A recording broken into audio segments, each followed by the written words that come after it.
Hi, I'm Julia Hankins, and I work with kids yoga teachers to help them feel more organized and more confident and more able to spread yoga through the world with children. And so today I'd like to talk to you about delivering family yoga workshops. And it seems like a great time to do this because it's spring and I really love running spring family yoga workshops. And I thought I would talk to that today. So, have you ever led a family workshop before? Is this something that you're considering doing in your business and you don't know where to start? Or maybe it's something that you already do and you're just interested in hearing my thoughts on it. My opinion is they really can be very fun and a lovely experience. It can be a really special time to see how families interact and encourage them and teach them little games and ways to connect. It can be really special feeling like you've been included into somebody's family. And so these family workshops can be really a lovely experience, but they can also, events such as this, these one-off events, can be really good for your business financially. And also they can be good to help you connect to a wider audience that you might not have previously been in contact with. So, for example, if you usually do after school classes or classes within the school day, if your business normally works on that model and you don't normally do things in the holidays or at weekends, then you can reach a whole new group of people that you may not have met before, or you can include those people who are from the other classes and get to know them even better. So I thought I'd share with you some frequently asked questions about this subject and also maybe some considerations. So firstly, when should I run these? So I have seen that some people run family workshops monthly or even weekly, and it works really well for them. I think it's a really personal thing for me. I really love to kind of incorporate quite a lot of different things, and planning them takes quite a lot of time, and the energy feels quite a lot. So I prefer to put more in and do it less regularly and make it a bigger thing. So I tend to do them kind of seasonally in my business, and they work really well during kind of holiday times, and so yeah, that's something that I like to do is use them in the school holidays, and then I tend to link them to the theme of that season. That's how I tend to do them, but I know people do them in lots of different ways. Some people do them monthly. So, how long should it be? Oh, how long is a piece of string? I think for this, it really depends on the age of the children who are coming. So, if you've got lots of younger children, then you may want to limit it to an hour or maybe 90 minutes. But if you've got older children coming, then I think you can go up to 3 hours. If you're including a few different aspects and a few different elements to it, then it can be quite fun to have a longer amount of time for this kind of workshop. But it's really down to who you've got coming, what you want to include, and how confident you feel in delivering that. So, also a thing to consider is what timing is best. So, like what time of day. Now, for me, generally, I avoid lunch times, and that's because I am far from a domestic goddess, and the thought of feeding everybody some lunch just fills me with dread. And also clearing up after it all as well. I think it would be really stressful. I love a snack. I love involving snacks in what I do, but I would avoid the lunch time. So for me, I tend to do either a morning session or an afternoon session. But really, if you are the kind of person that loves to get food involved, or you really like prepping things like that, or you'd like a picnic to be involved, then you may like to have it over the middle of the day. But for me, I tend to avoid that and do it either in the morning or in the afternoon. Another thing to consider about timing is the types of children or families that you've got coming. If you've got younger children, then there may be times where they would naturally have a nap time. And if you've got older children, then there may be children that actually don't want to get up too early and aren't really keen on being there really early morning. So just thinking about who's coming and trying to consider that in part of your decision making process. So it's down to knowing who's coming, but at the same time, it can be tempting to try and fit everything around other people. And I think it's important to get feedback from the people who you'd like to come and some ideas from them about what would work best for them. But don't kind of limit yourself to trying to fit around everyone, because firstly, you won't be able to. You can't meet everybody's needs. And secondly, you might try and fit in with certain people, and then they may not even end up booking. And you may have planned something that works for somebody else and not for you, and then they don't even come. And that's something that I've experienced before. So, something that might be useful is if you have people who come to your classes and you have a social media, putting a poll out can be useful, or sending out an email, giving some ideas of like times and dates that might work for you, and saying, here are some dates I'm playing with. Do you have any thoughts on which would work for you? And then using that to gauge interest, rather than thinking, right, it's got to be fitting around all these different people. That's definitely something I used to do earlier on in my teaching career, and it just caused me stress at the end of the day. So listening to their opinions, but not trying to fit around other people, making sure it works for you. So, what should you include in your family yoga workshop? Well, again, it depends. It depends on you and what do you like to do. So, for example, I love eating treats. I love being in nature. I love connecting with people, and I love being creative. And so that is what comes through in my family yoga sessions. The things that I love to do are the things that I share. But try and consider what things you love to do, what things you love to share, and then incorporating those into your family yoga workshop. So a structure that works really well for me personally, that I've tried and tested and goes well for me, is some sort of simple welcome craft when people come in. And by simple, I mean like literally really simple. Like they could be colouring in or drawing something, or decorating something really, really simple when people arrive. And then having some sort of yoga adventure. Usually I write my own yoga adventures, and then I weave into those and combine some yoga games, some mindfulness games, some family poses, some group poses, things like that into it. Then I have a little snack and a drink time. Then I have some mindful craft time, and then we all come back to the mats and end with a relaxation story or some sort of mindfulness exercise. And that works really well for me.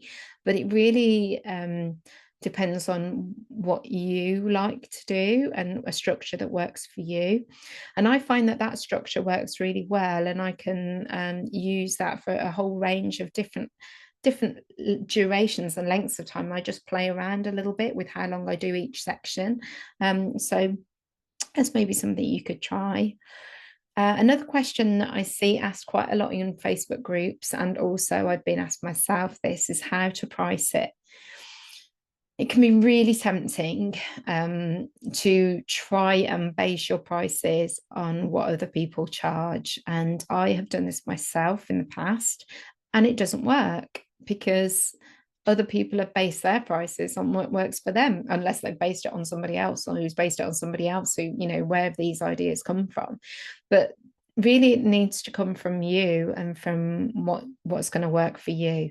And so some things to consider in this are, firstly, how much would you like to earn in this event? So what would be your ideal financial goal for this event?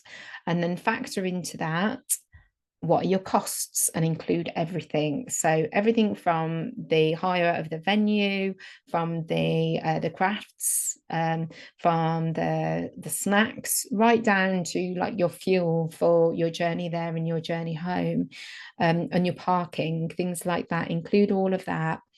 And then think about as well how much time you'll be putting into your event, how long the event is itself.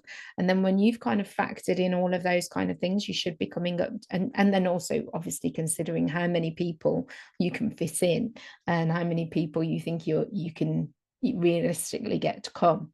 And then so that's the information you need before you can even really think about how much you're going to charge.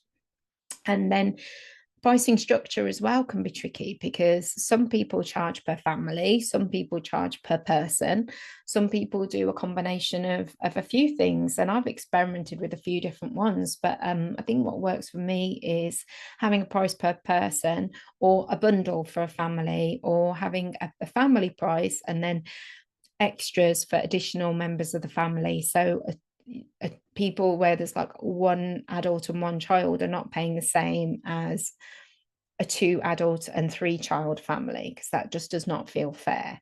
So it has to feel right for you. It has to feel comfortable for you, and you have to feel like able to say this is the price and feel comfortable with that. Another question I get asked is how to advertise for these kind of events. And here's some things that have worked really well for me in the past in promoting my family workshops. So sharing on my social media, both on my personal page and also my business page, and then asking friends to share. Shared in local Facebook groups, but obviously check the rules on when you can share, because that kind of thing can be a right ball ache. But they can be quite good as well. So make sure that you check when you can share, and maybe join a few different Facebook groups, and ones that are near to the venue as well. So if you don't live necessarily very close to the venue, joining a Facebook group where the venue is in would be good to do. Emailing people who are current clients or previous clients, as long as you've got their permission to do that. Giving flyers that are worded as invitations to people who come to your classes or come to your other events. It's really nice if it's worded as an invitation, actually, a kind of you are invited to, makes them feel special. So I kind of save those to people who I'm already working with in some way. But an invitation is a really nice thing to have as an actual, piece of paper.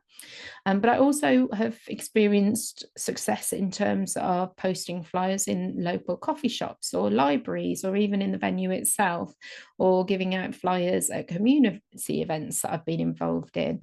And also gifting a place or a family place in a community raffle or community event, especially if it's around about the same time.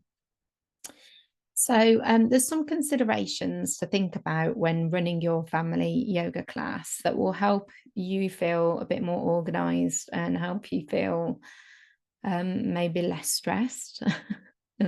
These are just things that have come up for me over the years that I've been like, oh, I should have thought about that sooner. So one is get your terms and conditions before you even advertise it. So be really clear in your mind what your policy is. So say, for example, a family book on and they cancel last minute, what's your terms and conditions around that? Make sure that it's clear, make sure that it's obvious, and make sure you share it at the point of booking. Also payment. So I prefer to take payment at the point of booking, and I do this either via my website or via a website such as Bookwhen or something like that. Because I have had it happen before where a family has been like, oh yeah, we definitely want to come, reserve us a spot, and then they didn't pay, and then they in the end couldn't come. And I don't think they were intending to be thoughtless or unkind or mean or anything like that. I think it really was just a genuine error, but it impacted me and my business. And so you've just got to think about these things through. Another thing to think about before is safety. So making sure that you've got a risk assessment in place, that you've been to the venue before, you've got an idea of the risks that might be involved when you're using that space. Make sure your insurance is in place. I mean, obviously this is obvious stuff, but sometimes we can forget these if it's the first time we do it.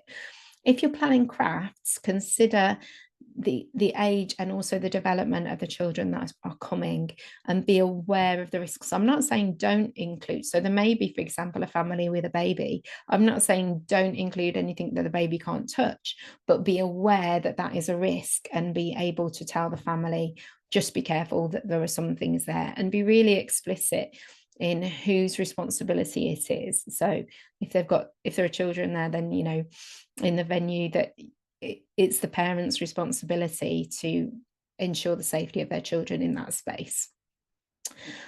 Also be aware of abilities and comfort levels. So sometimes families come to things like this and we may be really comfortable prancing around with a scarf in our funky leggings. It may be, you know, just our kind of thing, or pretending to be a bear or an elephant or whatever. Not everybody likes to do that. I mean, you know, shocking. Why would they not? But they don't. Not everybody does, and that's okay. You know, I always say everything's just an invitation. You can join in or not, you know, and allowing people to have that non-judgmental space, that if they don't want to hang upside down like a monkey, they don't have to, you know, and not making them feel like embarrassed or shamed for that, because not everybody feels comfortable doing everything, and communicating that. Another thing to consider is photographs. I think when I first started teaching, I wanted to get photographs of pretty much everything. I was like, yeah, photograph, photograph. But now I do this much less, and that's because actually I think for me, I just want people to be really present in the activity. And I have been to events myself where I was a bit pissed off that somebody took my photograph while I was meditating. And so, you know, I'm not judging people who do that, but I'm saying that if you are going to take photographs of people, just check beforehand that they're okay with that. So some people love having photos taken of themselves and they love to share it on social media and things like that. But others hate it. And also others have very valid reasons why photos shouldn't be taken of their family and should definitely not be shared on social media. So getting that, you know, checked before the event, being clear on who's comfortable and who's not. Things like photograph permission can all be added onto a Bookwhen. Sorry, I think my camera went weird then. Like permissions and all of those kind of things can be added onto a Bookwhen form if you're using Bookwhen. So those are just my thoughts on family workshops. I personally think they're great fun, and I think that they can really work for your business in many different ways, in growing your community, in growing your finances, and also just an enjoyable and fun thing to do. I'd love to know your thoughts on it. Is it something you've done before? Is it something you would like to do? Is it something you'd like some help on? If you would really like to run a spring family workshop but don't know where to start, or you'd just like some fresh ideas, then check out my spring family workshop bundle, which is a plan and a story and the things that you need to deliver a family workshop in spring. I hope you find it helpful. And if you really enjoyed this video, I'd really love it if you could like and subscribe, maybe pop a comment, maybe send me an email, send me some chocolates, you know, all of these things, send me some fan mail. I'm just being ridiculous, but really, if you could like and share, or like and comment, or subscribe, then that's really helpful to me, because, you know, it really is just me, little old me in my office. And I love to hear if something has struck a chord with you or been helpful. And if you need any help in your business, get in touch. Email me at julia@juliahankins.co.uk and I'll see if I can help you out. Thanks for watching.